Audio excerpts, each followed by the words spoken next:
as long as you have Miyagi in you, then Miyagi in you shall transcend. Don't say it, they been about it, bro. Hop out and walk. Okay, so this is why Cobra Kai never should have worked. Okay, let's go. Please remember, the reason we learn karate is to show the world that you're not a bunch of pansy-ass nerds. Imagine someone asked you to finance a television series with a gimmicky premise based on a 30-year-old movie that would feature two nearly 60-year-old Are you making YouTube right now? Yep. actors, neither of whom has starred in anything noteworthy in decades. Also, it would air on a streamer no one ever heard of, while being potentially overshadowed. What? Decades. Also, it would air on a streamer no one ever YouTube Red, that exists?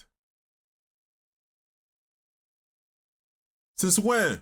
heard of, while being potentially overshadowed by a semi-successful cinematic reboot of the same property. We have to assume you would think twice before greenlighting it, and with all that going against it, Cobra Kai never should have worked, but somehow, it turned out to be the best around. We're gonna wax on about the subject, but first, why not take a moment to subscribe to the Nerdstalgic channel? On May 2nd, 2018, Cobra Kai debuted on YouTube Red. The series continued the story of the 1984 I thought it was a Netflix series at first, but it's a YouTube Red series? feature The Karate Kid, which centered on Daniel LaRusso, played by Ralph Macchio. A teen from New Jersey who moves to Reseda, California, Daniel is almost immediately targeted by the school's toughest bully, a rich kid and local karate champ named Johnny Lawrence, played by William Zabka. One night, Johnny and his gang, all trained in karate by a merciless sensei at the local Cobra Kai dojo, jump Daniel and beat on him until he's saved by a kindly maintenance man named Mr. Miyagi. Memorably played by the late Pat Morita, Miyagi trains Daniel to face his bullies in a karate tournament while teaching him about finding balance in other aspects of life. Banzai, Daniel-san!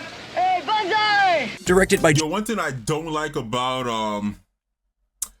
Cobra Kai is the way they keep on glazing my boy Miyagi, bro. Like, golly, like, come on. Like, that's what Mr. Daniel LaRusso keeps doing every time, bro. Like, imagine using the washroom, bro, you forget to flush, you'd be like, Mr. Miyagi would be disappointed in you for not flushing the toilet. Like, golly. Like, come on.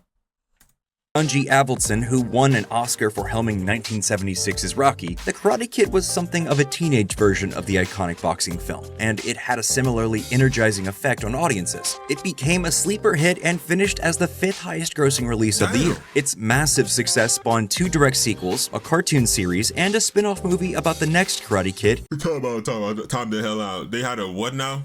Success spawned 2 direct sequels, a cartoon series, A cartoon what? and a spin-off movie about the next Karate Kid, starring Hilary Swank and including Morita's Miyagi. But when that bombed, the Karate Kid franchise was basically over. As one of the most iconic films of its day, however, the Karate Kid would remain a widely referenced part of pop culture. Now return to the Karate Kid with realistic human feelings. Sir, you had like I never had that many views. You're all right, LaRusso.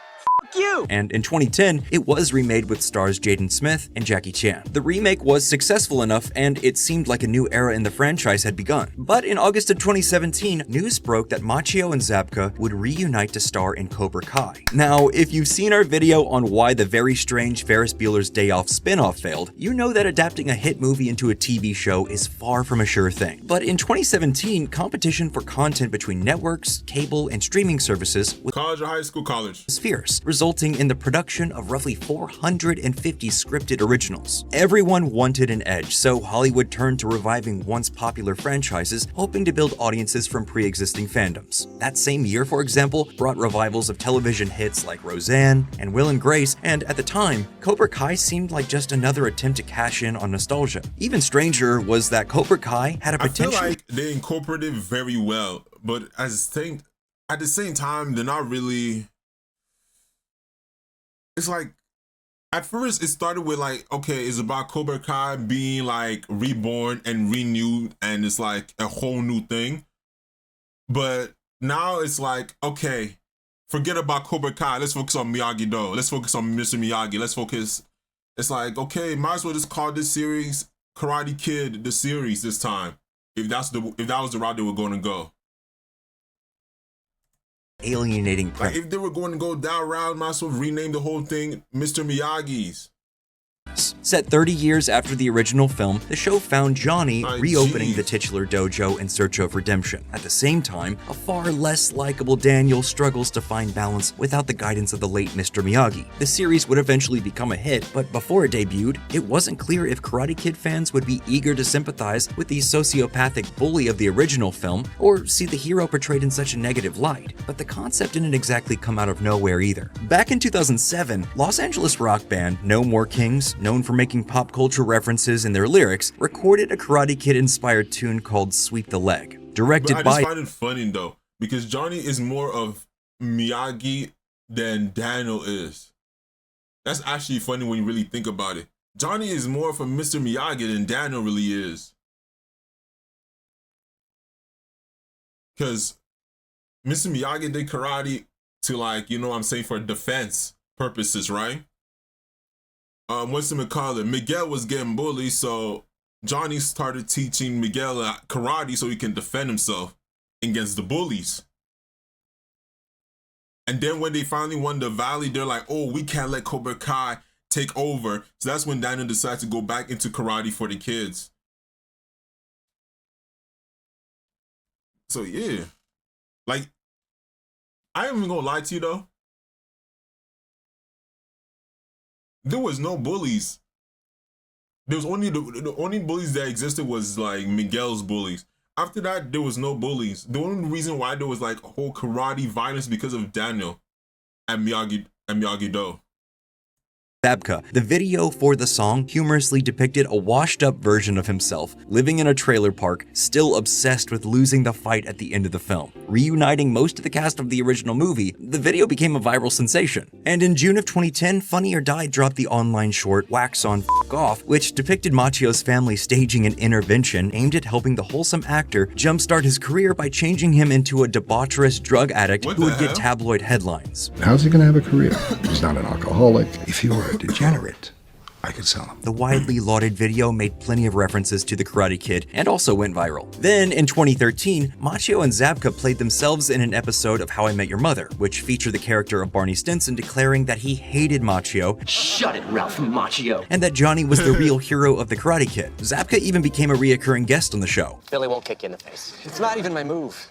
If I was gonna do anything, I'd sweep the leg and put you in a body bag. Everyone knows that. According to Cobra Kai co-producer Josh Heald, these videos and appearances didn't directly inspire Cobra Kai, but in his own words, all that stuff just kind of buoyed us a little bit when we were conceiving the show. And the show he conceived, along with John Hurwitz and Hayden Schlossberg, was indeed so much more than just a gimmicky joke about a movie's bully really being its hero. Smart, funny, and scrumptiously faithful to the original films, Cobra Kai used the role reversal at the heart of its premise to subvert expectations about the characters and expand the mythos of the Miyagi-verse. What's more, it managed to do all that while introducing a new generation of compelling characters, including Peyton List's Tori Nichols, Jola Marie Dueñas' Miguel Diaz, and Tanner Buchanan's Robbie Keane. Delivering top-quality writing and performances, the show quickly became known for its cleverly... Man, I miss season 1 and season 2, bro.